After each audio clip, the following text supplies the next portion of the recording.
नक्कीच धन्यवाद अंधारेजी आमच्याशी संवाद साधण्यासाठी।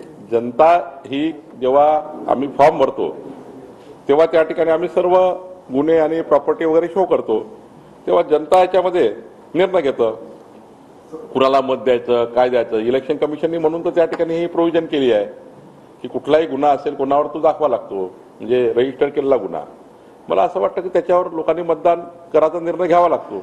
गुन्हेगार असेल तर लोक मतदान घेतात, चांगला असेल तर मतदान घेतात, काही कोर्टात शिक्षा झाली असेल तर वेगळं मतदान करतात लोक।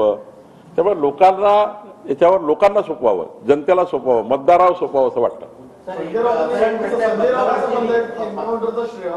एकनाथ शिंदे आणि देवेंद्र फडणवीस या दोघांमध्ये घेण्यासाठी चढावड निर्माण झालेली आहे। आपण ते जे पोस्टर सोशल मीडियावर वेगळे व्हायरल होत आहेत, ते एका ठिकाणी देवेंद्रजी बंदूक घेऊन दाखवलेलं आहे, तर त्या संदर्भात देवेंद्रजींनी कोणाला फोन